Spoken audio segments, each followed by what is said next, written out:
ஆறாம் வகுப்பு தமிழ் சிலப்பதிகாரம் என்ற செயல் பகுதியில் சரியான விடைய நம்ம பார்க்கலாம். கழுத்தில் சூடுவது தார், கணையாழி, தண்டை, மேகலை. கழுத்தில் சூடுவதுக்கு சரியான பதில் என்னதுன்னா தார். தார் அப்படிங்கிறது கழுத்தில் சூடுற ஒரு வகை அணிகலன். கணையாழி அப்படிங்கிறது மோதிரம் அணியும் இல்லையா, மோதிர விரல் அணியக்கூடிய கை விரல்கள் அணியக்கூடிய மோதிரத்தை குறிக்கிறது. தண்டை அப்படின்னா கால் பாதங்கள்ல நம்ம செயினெல்லாம் கால் செயின் போடுறோம் இல்லையா, அந்த மாதிரி அந்த காலத்துல தண்டைனா காலில் அணியும் அணிகலனை குறிக்கக்கூடியது.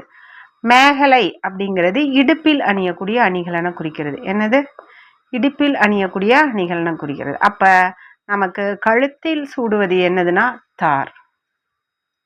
கதிரவனின் மற்றொரு பெயர் நமக்கு எளிமையா தெரியும், ஞாயிறு.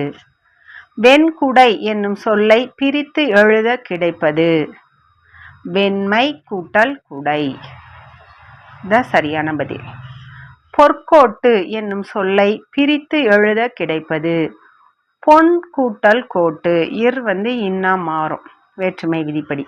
அப்ப பொன் கூட்டல் கோட்டு. கொங்கு கூட்டல் அலர் என்பதனை சேர்த்து எழுத கிடைக்கும் சொல் கொங்கலர். கு பிளஸ் ஆ என்னவா மாறுது? க. கொங்கலர். இதுதான் சரியான பதில். அவன் கூட்டல் அலி போல் என்பதனை சேர்த்து எழுத கிடைக்கும் சொல் அவன் அலி போல். சரிங்களா? ஆ போயிடும், இன் நாவா மாதிரி அவன் அலி போல் அப்படின்னு சரியான பதில் நமக்கு கிடைக்குது. நன்றி.